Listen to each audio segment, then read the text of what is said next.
3절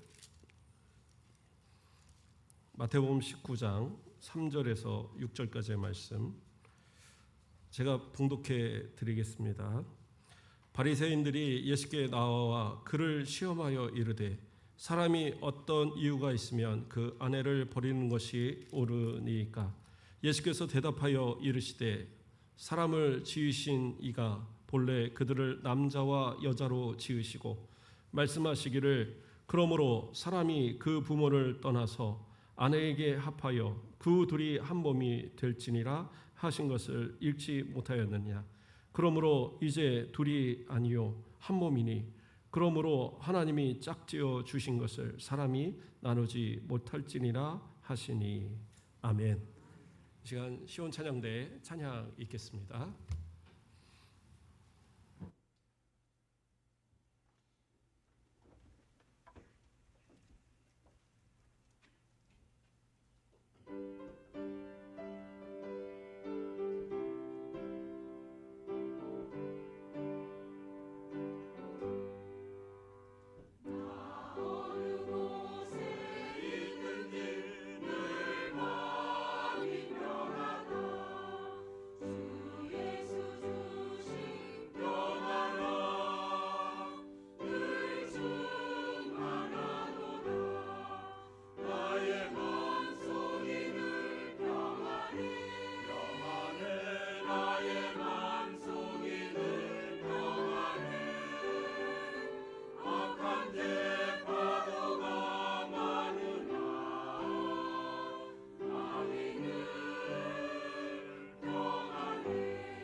아멘.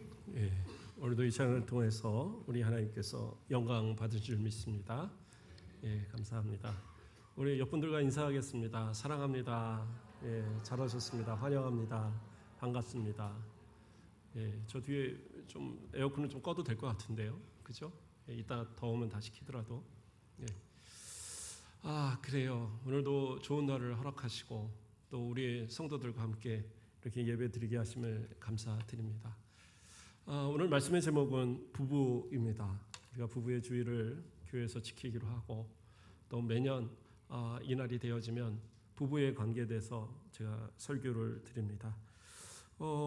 그렇게 우리 어른들에 비하면 오래 살아오지 않은, 그렇죠? 저도 결혼한 지 우리 큰애가 제가 2월에 결혼하고 12월에 우리 큰애를 낳아서 큰애가 이제 몇 살인지도 헷갈리네요. 2003년생인데 한 20년은 하여튼 넘게 이렇게 살아왔어요. 예. 우리 어른들처럼 한 50년, 60년 이렇게 같이 살면 그때는 뭐하고 살까? 뭐 이런 생각도 가끔은 해봅니다. 예. 그래도 우리 양혜문 집사님, 김경욱 권사님 이렇게 두 분이서 사이좋게 지내시는 거 보면 그때도 그렇게 사이좋게 지낼 수 있겠구나 이런 생각도 또 한 번은 해봅니다. 어쨌든 부부라는 것, 참 인생에 있어서 둘이 만나서 서로 다른 집에서 다른 배경에서 환경에서 살다가 만나서 평생을 누가 하나 먼저 가긴 하시겠지만 그래도 평생을 그렇게 같이 살아간다는 것, 참 어떻게 보면 참 특별한 관계가 아닐까 생각을 해봅니다. 부부라는 말이 한자로 보면 지아비부, 아내부, 뭐 이건 며느리부라고도 하지만 남편 부부 할 때는 아내부로 이렇게 말을 하죠. 어쨌든 말 그대로 결혼을 통해서 맺어진 남편과 아내를 부부라고 말을 합니다. 여러분들은 부부가 서로의 어떤 관계로 또 어떤 모습으로 서로 맺어지고 하나가 된 모습으로 살아가는 것이 가장 이상적이고 가장 올바른 그런 부부의 관계라고 생각하십니까? 사실 보면 남자와 여자 결혼을 해서 부부가 아무리 동등하다고 그래도 서로의 기능과 갖고 있는 어떤 신체적 기능과 또 서로의 어떤 가진 자질 이런 거라든가 여러 부분에서 좀 다른 면은 있습니다. 그렇죠? 그러니까 이것은 어떤 다름이지 차이는 아닙니다. 그래서 가장 큰 차이는 뭡니까? 우리 그 다르다라는 것은 우리 여자분들은 아내분들은 아이를 출산을 하고 그렇죠? 기르는 그러한 모습들. 아무리 남자가 아이를 사랑하고 아이를 이뻐한다고 그래도 모유를 먹일 수도 없고 그렇죠? 또 배로 나와서 이렇게 아이를 키울 수도 없단 말이에요. 그러니까 아이를 키우고 낳고 키우고 하는 이 모든 과정들은 여자만 할 수 있는 것이요. 남자는 못합니다. 또 남자가 할 수 있는 일들이 많이 있죠. 힘을 쓰는 일들, 아주 무거운 것을 들고 나르고 그러한 것들은 사실은 남자가 더 잘하겠죠. 그런데 이러한 어떤 차이들을 세상 가운데서는 차별처럼 여겼던 때들이 있었어요. 그래서 과거에 보면 이 아이를 낳고 기르는 그러한 문제로 인해서 직장 같은 경우에도 남자들은 그냥 입사하면 끝까지 은퇴할 때까지 잘 다니는데 여자들은 결혼하면 아이 갖고 이러면 바로 아무리 좋은 직장을 들어가도 관둬야 되는. 요즘 같으면 이제 육아휴직도 있고 그러니까 아이들을 충분히 키울 수 있는데 과거에는 좀 그러한 모습들이 있었어요. 심지어 남편이 이렇게 맞벌이를 하고 여자분들이 계속 일을 해가면 남편이 무능한 것처럼 오히려 손가락질을 하는 뭐 이런 분위기도 과거에는 있었습니다. 또 여자분들 같으면은 결혼하고 나면 단순히 내 남편과 그 가정만을 책임지는 게 아니라 또 이 시부모 또는 가족들 그렇죠? 시동생들 뭐 이런 분들 다 챙기고 모든 걸 다 해야 되는 뭔가 그러한 부분들이 항상 있었어요. 그래서 그런 어떤 차별 같은 모습들이 많이 남아있던 그러한 예전의 모습이 아닌가. 민주주의가 발달했다는 미국 같은 경우에도 여자들의 투표권 있잖아요. 누굴 뽑는 이 투표권들이 1920년에 가서야 그것이 정해졌답니다. 그러니까 그 전까지는 여자들이 대통령을 뽑거나 누구를 시장을 뽑거나 투표를 못했어요. 그냥 남편이 그냥 찍으면 그런가 보다 하고 하는 거예요. 여자들이 나가서 투표하고 이런 일이 없었는데 1920년에 헌법 제19조에 이제 남녀 평등 모두가 참정권이 주어지면서 그때서야 이제 이 투표를 하게 됐다라는 거예요. 그러니까 전 세계적으로 여자들의 어떠한 차별은 상당히 좀 심했던 것이 아닌가 생각을 듭니다. 그런데 성경 안에서는 사실은 차별의 모습이 없어요. 교회 이 성경 안에서는 우리 성도들이 부부가 되었다고 한다면 서로의 어떤 역할, 다름은 있지만 그 다름의 역할 속에서 서로를 존중하고 사랑하는 그러한 관계가 되어져야 된다는 것들을 성경에서 분명하게 이야기를 하고 있습니다. 에베소서 5장 21절 말씀은 이런 말씀이 있습니다. 그리스도를 경외함으로 피차 복종하라. 물론 이 말씀을 부부에 관계되는 뒤의 말씀과 연결하기도 하고 앞쪽에 그런 어떤 사회적 관계 속에서의 내용과 연결하기도 합니다. 그러나 이것이 그 중간에 들어있는 이유는 바로 뒤에 있는 그 부부의 관계 속에서도 마찬가지라는 얘기를 하고 있는 거거든요. 그러니까 뭐예요? 그리스도를 경외함으로, 다시 말해서 그리스도를 경외하는 성도라고 한다면 부부간에도 서로 피차 뭐라고 그래요? 복종해야 된다라는 거예요. 그러면 그 복종은 어떠한 모습으로 나타나느냐? 22절 이어지는 22절에서 뭐라고 하느냐? 아내들이여 자기 남편에게 복종하기를 주께 하듯 하라. 그렇죠. 아내는 남편들에게 복종, 말 그대로 복종으로서 주께 하는 복종으로서 그렇게 피차 복종하는 모습을 보이라는 거예요. 그리고 25절에서는 또 뭐라고 얘기하느냐? 남편들아 아내 사랑하기를 그리스도께서 교회를 사랑하시고 그 교회를 위하여 자신을 주신 것 같이 사랑하라. 그래서 예수 그리스도께서 교회를 위하여 성도들을 위하여 그 피를 흘리시고 자신을 내어준 것 같이 그렇게 아내를 사랑하라는 거예요. 그것이 뭐예요? 피차 복종 가운데 남편이 복종하는 그러한 모습이 되는 거예요. 그러니까 복종이라고 하니까 무조건 여자들만 남편한테 복종하고 그게 아니라 남편도 사랑을 통해서 아내에게 복종하여 주는 거예요. 이것이 성경이 말하는 부부의 서로의 관계가 되는 겁니다. 좀 더 구체적으로 이야기해 보면요. 아내들이 남편을 죽게 하듯 하다, 죽게 하듯 복종한다는 의미는 뭡니까? 사실 남편은요, 남자들은 그래요. 앞장서서 모든 일을 이끌어가고 뭔가 이렇게 잘하자 뭐 이런 거 잘합니다. 그래서 이 가정 안에서도 가장이라고 얘기를 하잖아요. 집안의 어떤 대소사에 앞장서고 그 모든 것을 결정하고 또 뭐 사업이라는 거 이런 거 이끌어가고 대부분 남자들이 그런 걸 잘해요. 근데 문제는 뭐냐? 남자들이 그것에 있어서 꼼꼼하게 모든 걸 할 수 있느냐? 그 꼼꼼한 면들이 좀 떨어지잖아요. 그러면 여자들은 어떻게 해요? 그 남자들이 그것을 잘 할 수 있도록 도와주는 역할, 어떻게 보면 협력자의 역할을 감당하는 것이 바로 복종이라는 의미로 나타나는 거예요. 단순하게 그냥 뭐 남편이 하는 대로 무조건 따라야 그게 아니라 남편이 만약에 불법을 행하거나 신앙에서 벗어난 일들을 한다고 한다면 막아야죠. 그건 안 된다고 가르쳐 줄 수 있어야죠. 그러니까 그건 복종이 아니에요. 잘못된 것에 있어서는 그것을 막을 수 있고, 그러나 그 남편이 결정하는 것이 그렇게 아주 뭐 대단한 건 아닐지라도 그것이 크게 뭐 가정에 해가 되거나 사회적 무리를 일으키거나 신앙에 방해되는 그런 일이 아니라면, 그래 남편이 일하고자 하는 계획하는 일이 잘 될 수 있도록 옆에서 협력해 주는 거, 힘을 더해 주는 거, 그래 당신 잘할 수 있어, 내가 기도할게, 당신 그렇게 열심히 하면 하나님이 분명히 복을 주실 거야. 그러한 어떤 이 긍정적인 마음과 또 그 같이 뭔 일을 해가는 가운데 있어서 놓치는 그러한 부분들을 아무래도 여자분들이 그런 걸 잘 보더라고요. 어떤 상황에 있어서 남자들이 놓치는 그러한 부분들을 잘 체크해서 여보 이러한 모습도 좀 챙겨봐야 할 것 같아. 이렇게 도와주고 협력하는 모습, 그게 바로 복종이라는 모습으로 여기서는 이야기하고 있는 거예요. 그럼 반면에 남편들이 아내를 그리스도께서 자신을 주신 것 같이 사랑해야 된다. 이것은 무슨 이야기일까요? 저는 이 말씀을 보는 가운데 요한복음 3장 16절이 생각이 났어요. 좀 다른 이야기 아닙니까? 뭐예요? 3장 16절.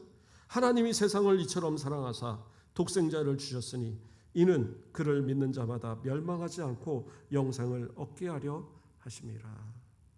자, 하나님께서 이 세상을 사랑하셨어요. 여기서 말하는 세상은 모든 세상을 의미하는 게 아니에요. 하나님이 택하신 하나님의 백성들을 얘기하는 겁니다. 구원하실 자들을 구원하시기 위해서 이들을 사랑하셔서 가장 사랑하고 가장 소중한 독생자를 우리에게 주신 거예요. 그래서 우리가 영생에 이르는 방법은 뭐예요? 그 주신 독생자를 믿는 거예요. 그 독생자를 믿고 그 말씀대로 따르게 되면 그 다음은 어떻게 돼요? 우리는 영생을 얻는 거예요. 마찬가지죠. 우리가 사랑하는 아내와 가정을 꾸미게 된 것은 뭐예요? 하나님께서 그 아내를 나의 부족함을 채우도록 보내주셨잖아요. 그러면 그 보내주셨다라는 것은 뭐예요? 하나님께서 더 사랑하시고 어떻게 보면 더 귀하게 여기시는 그 존재를 나에게 주셨다라는 거예요. 그러면 나는 어떻게 해야 돼요? 교회가 그리스도를 믿듯이, 믿고 사랑하듯이 어떻게 해야 돼요? 나도 내 아내를 믿고 사랑할 수 있는 그 모습이 있어야 되는 거예요. 예수님이 우리 가운데 성육신하시고 우리와 똑같은 모습으로 더 어떻게 보면 더 천하고 낮은 목수의 아들로 태어나시고 그렇게 잘하셨어요. 그렇다고 해서 그가 이 유대인들 가운데 그 지도자들, 뭐 바리새인들이나 서기관들이나 사두개인들이나 이런 사람보다 못한 분이십니까? 못한 분 아니잖아요. 그런 차별로 인해서 그를 무시하고 그를 십자가에까지 못 박았다. 결국엔 그들은 그래서 구원을 못 받는 거예요. 그러나 예수 그리스도를 구주로 받아들인 성도들이 결국에는 구원에 이르는 것처럼 그 가정이 아름답고 행복한 가정으로 만들기 위해서는 어떻게 해요? 남편이 아내를 인정하고 아내를 사랑하고 아내를 존중하고 정말 하나님께서 나보다 더 사랑하시는 자를 나를 위해서 주셨구나라는 그 생각을 가지고 복종해 줄 수 있는 그 모습. 그래서 바로 이 피차 복종의 모습이 이루어질 때에 아름다운 가정이 이루어진다라는 거예요. 근데 이런 것들을 우리는 자꾸 망각하는 모습들을 갖는다라는 거예요. 왜 이런 망각의 모습이 나타나느냐? 하나님의 말씀을 오해함 가운데 나타나는 경우들이 있어요. 먼저는 아담과 하와의 범죄 때로 한번 거슬러 올라가 봅니다. 하나님께서 범죄한 아담과 하와를 향하여서 책망하시고 징계하실 때에 저주를 선언하실 때에 그 가운데 여자에게 하신 말씀이 있어요. 뭐라고 얘기하셨느냐? 창세기 3장 16절 말씀을 보면 또 여자에게 이르시되 내가 내게 임신하는 고통을 크게 더하리니 내가 수고하고 자식을 낳을 것이며 너는 남편을 원하고 남편은 너를 다스릴 것이니라. 이렇게 나와요. 자, 앞에 부분은 출산의 고통이 더할 것이다라는 거고 뒤에는 뭐예요? 너는 남편을 원하고 남편은 너를 다스릴 것이니다. 자, 먼저는 너는 남편을 원한다라는 것은 무슨 의미입니까? 원한다라는 말은 그러니까 그냥 단순하게 우리가 볼 때는 마치 남편의 사랑을 갈구하고 남편만 바라보고 그리고 살아가는 모습을 원하고라고 볼만 하잖아요. 근데 사실 원어의 말은 그러한 의미는 아니에요. 굶주린 자가 먹을 것을 찾아 이리저리 뛰어다니는 것 같이 그렇게 이 바라보는 그러한 모습이 바로 이 단어의 의미예요. 그러니까 원한다라는 것은 어떤 의미냐? 그냥 바라보는 게 아니라 그 아내로서 남편을 사실은 좀 주무른다고 표현할까요? 남편을 지배하고자 하는 그러한 의미도 담고 있어요. 물론 이제 긍정적인 의미에서는 사랑하고 인정하고 그 모습을 이 귀하게 여겨주고 뭐 그런 의미도 해석할 수 있는데 약간은 부정적인 의미로 보면 좀 그런 의미가 있어요. 그래서 공동 번역에서는 이 번역을 이 남편을 그 마음대로 주무르려고 한다라고 번역을 했어요. 새 번역에서는 지배하려 한다라고 그렇게 번역을 합니다. 이 원한다라는 것은. 그러니까 이것은 양쪽의 어떤 두 가지 의미를 다 가지고 있는 거예요. 정말 사랑하고 갈망하고 그러한 남편에 대한 그러한 존중의 의미도 있지만 다른 한편에 있어서는 내 소유이기에 정말 이 남편이 내 뜻에 따라 움직이기를 원하는 그러한 모습으로 어떻게 보면 이것이 오해되어진 부분이라고 여길 수도 있겠죠. 그래서 남편의 모습을 그 하고 싶은 대로 이렇게 존중하면서 잘 되도록 이끄는 게 아니라 내 뜻대로 뭔가 이렇게 주물려고 하는 이러한 모습으로 나타난 거죠. 그리고 남편이 너를 다스릴 것이라는 건 뭐예요? 다스린다고 하니까 그래. 그러면 이제 뭐 내 마음대로 이렇게 다 할 수 있는 거지. 그래서 아내들은 남편에게 복종하라고 성경에서 가르치는 거니까 너는 내 말대로 해. 그러한 모습이 아니에요. 여기서 다스린다라는 것은 자, 하나님께서 이 세상 모든 만물을 만드시고 사람에게 맡기셨어요. 그러면서 생육하여 번성하여 땅에 충만하라, 땅을 정복하여 다스리라 라고 얘기합니다. 그래서 그것을 정복하고 다스리라는 게 자기 마음대로 파괴하고 마음대로 주장하라고 그런 의미가 아니거든요. 하나님께서 만드신 그 뜻에 따라서 잘 보존하고 아름답게 잘 가꾸어가는 것이 그 사명이란 말이에요. 그러므로 아내를 다스리라는 것도 결국엔 뭐냐? 그 아내가 하나님의 뜻대로 잘 신앙생활하고 하나님의 뜻대로 가정을 잘 꾸려갈 수 있도록 협력하고 도와주라는 의미가 함께 들어있는 거예요. 그런데 이것이 오해되어졌을 때는 어떻게 해요? 그러한 폭력적으로 아내를 억누르는 그런 모습으로 오해되어지는 거죠. 그러니까 부정적인 모습에서 보면 이것은 뭐예요? 여자도 서로 마음대로 지배하고 주무르라고, 남자는 어디서 하면서 서로 힘으로 누르려 하고, 그게 이제 부정적인 의미로 받아들인 거죠. 이걸 긍정적인 의미로 바라볼 때에는 아내는 남편을 인정하고 정말 존중하고, 그리고 남편을 사랑하고 남편이 잘 되기를 잘 협력하는 그런 모습. 남편은 아내를 또한 존중하고 그 아내가 가정의 안주인으로서 정말 가정을 잘 아름답게 끌어갈 수 있도록 그런 모든 필요한 것들을 다 공급하고 책임져가는 그러한 모습들. 이것이 잘 이루어져야지 아름다운 가정이 되는 거예요. 이것이 우리에게 있어 저주가 될 것인지 아니면 이것이 우리의 축복의 말이 될 것인지는 우리가 잘 그것을 어떻게 받아들이고 어떻게 그것을 지켜가는가에 따라서 차이가 나타나겠죠. 그러므로 성경은요, 우리를 향하여 부정적으로 그러한 모습 가정들을 만들어가라 그런 의미로 말씀하는 것은 아니다. 그렇기 때문에 오해하여 생각하지 말라는 거예요.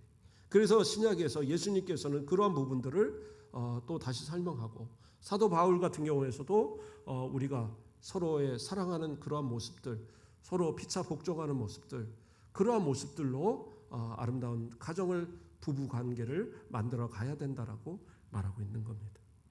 자, 그러면 우리가 좀 더 우리 성경 안에서 우리가 부부로서 서로의 관계를 잘 이어가야 되고 유지해야 되는 이유는 무엇일까요? 우리가 이 땅을 살아가는 가운데 몇 년 정도 부부가 같이 살 수 있을까요?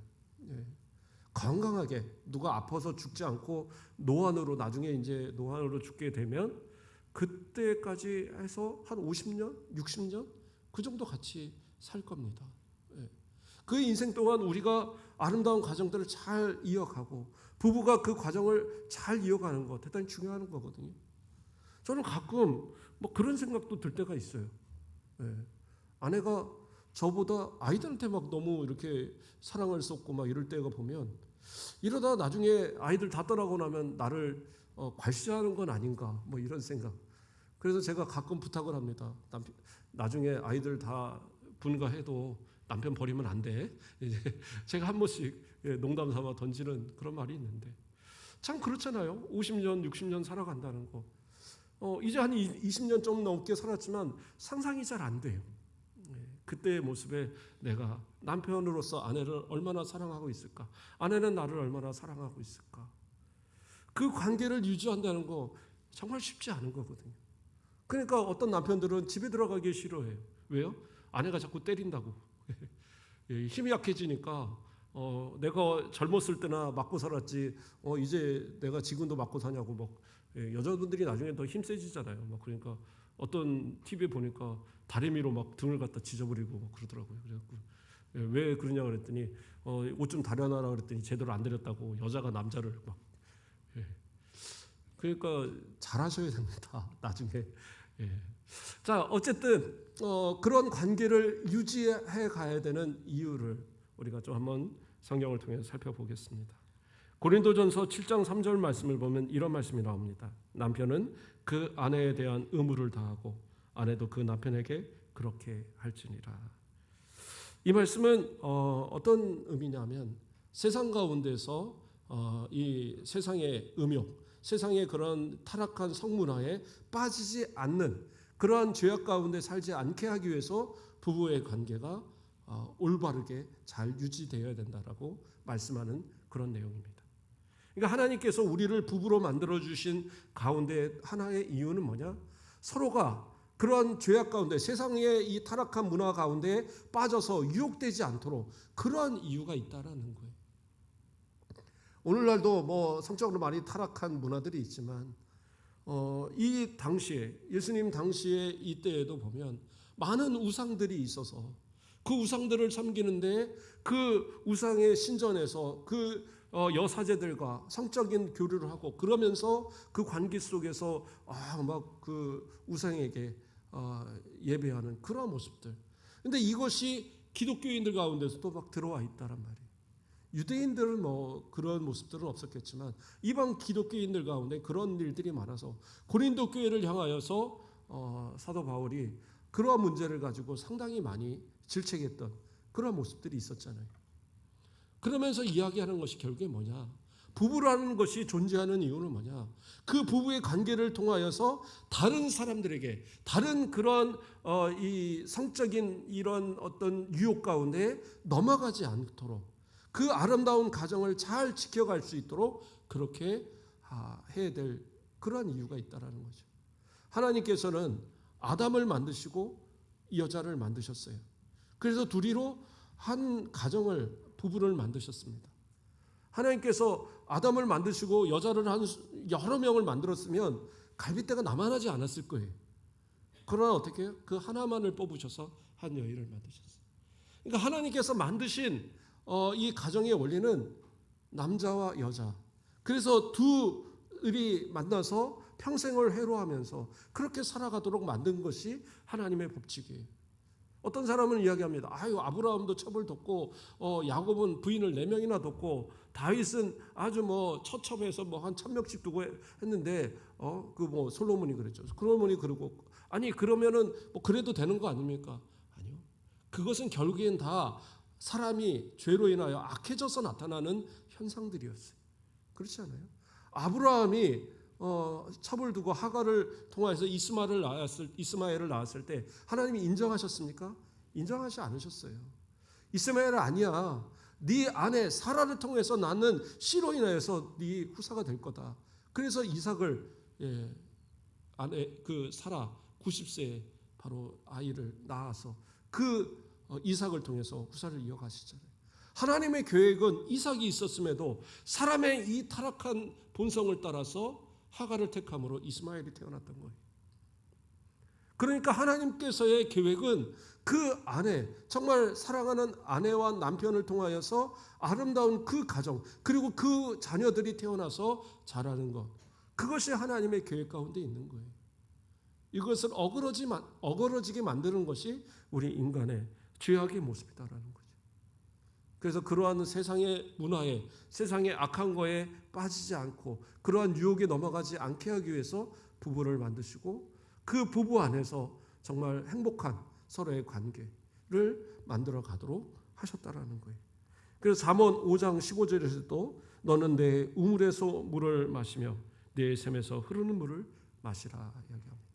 그러니까 아내 외에는 결코 다른 데 눈 돌리지 마라. 여자들이 바람피는 것보다는 남자들이 바람피는 일이 훨씬 많잖아요. 그러지 말라는 거예요. 하나님의 뜻이 아니라는 것. 하나님의 사람들은 철저하게 아내를 통해서, 아내는 남편을 통해서 사랑하고 또 관계가 이 돈독하게 맺어가는 것. 그게 올바른 모습이다라고 이야기하는 겁니다. 또 두 번째로는 뭡니까?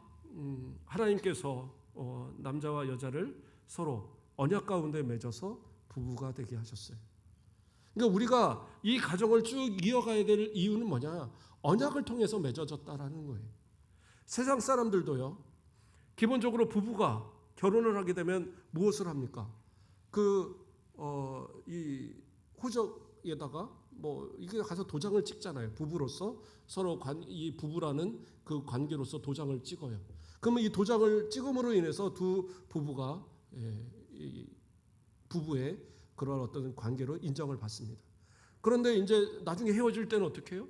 또 도장을 찍어서 서로 헤어져야 되는 거예요. 이건 무슨 의미입니까? 언약의 개념이에요. 계약의 개념입니다. 그래서 서로가 도장을 찍고 그래서 서로가 우리는 하나다. 그리고 헤어질 때도 도장을 통해서 서로 헤어지는 이러한 모습. 그러니까 세상의 원리도 그렇다는 거예요. 그러나 하나님 앞에서의 원리는 그보다는 좀 더 강력합니다. 왜요? 하나님께서 그 언약의 중재자이기 때문에. 그러니까 하나님께서 갈라놓지 않는 이상은 그 부부가 갈라지는 것은 하나님의 뜻이 아니에요. 그렇기 때문에 뭐라고 그래요? 마태복음 19장 6절에서 우리가 읽었던 본문에서 그런즉 이제 둘이 아니요 한 몸이니 그러므로 하나님이 짝지어 주신 것을 사람이 나누지 못할지니라. 그러니까 하나님이 짝지어 주셨어요. 언약 가운데 하나님께서 주례하시고 아담과 하와 너 둘이 결혼. 그렇게 해서 결혼했어요. 그러고 나서는 평생 그렇게 살아가야 된다라는 거. 하나님께서 언약의 중재자고 그 언약으로 맺어진 관계니까. 핏줄은 이 핏줄로 맺어진 거는 절대 끊을 수 없으니까 자식과 부모 관계는 절대 헤어질 수 없지만 부부는 점 하나 찍으면 남 된다 뭐 이러는데 그게 아니라는 거예요. 언약은 더 강력한 힘을 가지고 있어요. 그래서 이 언약을 깬다라는 것은 결국에는 하나님 앞에 범죄가 되는 거예요. 그래서 성경은 음행한 연고 아니면 그러한 이혼 자체를 금하고 있죠. 물론 시대가 달라지면서 더 큰 범죄들이 일어납니다. 강력한 어떤 폭력 이런 것도 사실은 이혼의 사유가 되겠죠. 목숨이 위태로운 관계에 있으니까. 그러한 여러 가지 어쩔 수 없는 불가피한 경우가 있을 수는 있지만 그러나 성경의 대원리 가운데서는 하나님이 짝주어 주신 그들을 사람이 나눌 수 없다라는 것. 그렇기 때문에 어떻게 해요? 한번 맺어진 부부는 끝까지 그 관계를 유지해 가야 되는 겁니다. 또 하나의 모습을 본다면 부부는 부부로 살 수 있는 기간이 한정이 되어 있습니다. 제가 아까도 얘기했지만 아무리 오래 살아도 50년, 60년 두 분이 아주 장수를 하면 한 70년 같이 살 수 있을까요? 예. 그러나 결국에서는 어느 땐가는 헤어져요. 요즘 나오는 드라마 가운데 그거 있죠. 천국에서 부부가 다시 만나는 그런 드라마가 있더라고요. 그 시작 부분에 보니까 그런 내용이 있더라고요. 이 천국을 갔는데 안내자가 이야기하는 겁니다. 먼저는 몇 살의 나이로 서로 살겠느냐 한번 정해지면 바꾸지 못한다. 그런데 남편이 자기한테 당신 지금 모습이 옛날보다 더 아름다워 그러니까 그 80의 노인이 돌아가시면서 그래 내 생각에 그 남편도 분명히 80 노인으로 그대로 있을 거야 생각을 하고 자기는 80으로 이렇게 정하고 갔더니 남편은 아주 쌩쌩한 20대 30대의 모습으로 그러고 기다리고 있더라는 거죠. 그런데 거기서 그런 얘기가 나오더라고요. 누구하고 살겠습니까? 라는 질문을 던져요. 이 여인은 당연히 남편하고 산다라고 대답을 했어요. 그런데 먼저는 전제가 뭐냐? 남편도 당신하고 살고 싶다라고 해야지 살 수 있습니다. 그러니까 이 관계가 둘이서 서로 살고 싶다고 딱 맞아서 결혼해서 같이 천국에서도 만난 거예요. 그런데 우리가 한번 생각을 해보셔야 됩니다. 이 땅에서 30년 또는 50년 또는 80년 70년 오래오래 이렇게 같이 살았어요. 근데 천국에 가서는 어떻게 해요? 천국은 영원이라는 시간이잖아요. 영원이라는 시간 동안 둘이서 다시 부부로 만나서 살아간다. 어떠실 것 같습니까? 아니 이렇게 말하면 또 좀 그러니까 다시 한번 질문을 좀 바꿔보겠습니다. 만약에 그런 것은 없어요. 그런 건 없는데 만약에 천국을 갔는데 한 사람만 정해서 그 사람하고만 같이 만나서 살아야 된다라고 말을 한다면 나는 누구를 선택하겠습니까? 1번 내 남편 또는 내 아내 2번 내 사랑하는 자식 3번 내 부모 4번 전혀 다른 내 이상형의 새로운 사람 누구를 만나실랍니까? 한번 질문 한번 던져볼까요? 질문했다가는 부부싸움 날 수 있으니까 쉽지 않은 얘기죠. 아유 이 왼수 이제까지 먹여 살린 것도 진짜 힘들었는데 천국에서까지 내가 소뚜껑 운전수를 해야 되느냐 그런 생각을 가진 분도 있을 거 아니에요. 어떤 분들은 아이고 우리 아내 정말 내가 사랑은 하지만 천국에서까지 바가지 긁으면서 내가 또 영원토록 그건 좀 그렇지 않느냐 생각하는 사람도 있을 거예요. 그런데 누가복음 20장에 보면 어떤 얘기가 나오냐면요. 사두개인들은 부활을 믿지 않습니다. 모세 오경만 믿어서 모세 오경에는 부활에 대한 이야기가 안 나오잖아요. 그래서 부활을 믿지 않아요. 그런데 이 부활을 믿지 않기 때문에 예수님한테 부활이 없다라는 것을 증명하기 위해서 이야기 하나를 던집니다. 뭐라고 그래요? 어떤 7명의 아들이 있는 집에 큰 며느리가 하나 들어왔어요. 큰 며느리가 들어왔는데 첫째 아들하고 부부가 되어 살다가 첫째 아들이 갑자기 죽었어요. 근데 이스라엘에는 어떤 제도가 있느냐면 큰 아들이 그 자식이 없이 죽으면 둘째 아들이 큰 며느리에게 아이를 갖게 해줘야 돼요. 보면 되게 이해가 안 갈 수 있지만 그러나 혈통을 중요시하는 이 풍습이 있었기 때문에 그것을 율법에서 허용을 하고 있었어요. 그런데 이제 이것이 나중에 와서는 아내로 아예 삼아버리는 그러한 모습으로 이제 좀 바뀌게 된 거죠. 그래서 둘째가 아내가 됐어요. 그런데 둘째도 죽었어요. 셋째도 쭉쭉쭉 내려가서 7째까지 다 죽어버렸어요. 그리고 여자도 결국에는 죽었어요. 자, 그러면 이 사두개인이 질문하는 겁니다. 천국에 갔을 때 그 7 중에 누가 이 여인의 남편이 되겠습니까? 라는 걸 던져보는 거예요. 그렇죠? 누가 과연 그렇잖아요. 7명의 남편이 있는데 이 여자가 골라야 될 거 아니에요. 하나는 데리고 살아야 되니까. 아까 얘기처럼 만약에 생각한다면 그러니까 예수님이 뭐라고 얘기하시냐? 그 말씀은 오해다라는 거예요. 그 나중에 천국이라는 곳에 가서는 모두가 다 천사와 같아서 남자가 여자가 서로 시집가고 장가가는 일이 거기서는 없다라는 거예요. 다시 말해서 부부의 연하는 이 땅에서가 끝이에요. 물론 천국에 가서 서로를 못 알아보지는 않을 거예요. 알아보겠죠. 서로를 알아보고 저분이 나의 남편이었구나. 저분이 나의 아내였구나. 서로의 안부를 보고 할 수는 있겠죠. 그러나 부부로서 서로가 복종하여 주고 서로가 사랑하여 주고 서로가 그렇게 서로 이해하면서 맞춰가던 그 삶은 이 땅에서의 삶으로 끝이라는 거예요. 어떤 분은 좀 아쉬울 수도 있겠지만 어떤 분은 아이고 다행이다라고 생각하는 분이 있을지도 모르겠어요. 그런데 저는 그렇기 때문에 이 땅에서 주어지는 삶이 길어봐야 얼마 되지 않는데 100년도 못 사는 인생 가운데 한 절반 때로는 그보다 조금 더 많이 그렇게 이 남편과 살아가는데 이 아내와 살아가는데 저 영원한 천국 가운데서 그 영원한 시간 동안 우리는 더 이상 만나지 못할 관계인데 이 관계 동안 서로가 막 아웅다웅 싸우면서 서로 그러면서 살다가 또는 때로는 서로 막 그 갈라서고 이런 모습으로 사는 것보다는 이왕이면 이 땅에서도 좀 행복한 모습으로 살아가는 것이 그것이 더 좋지 않겠냐라는 거죠. 그렇기 때문에 우리 그리스도인들은 어떻게 해요? 아내는 남편을 사랑하고 복종해 주는 모습이 있어야 된다라는 거예요.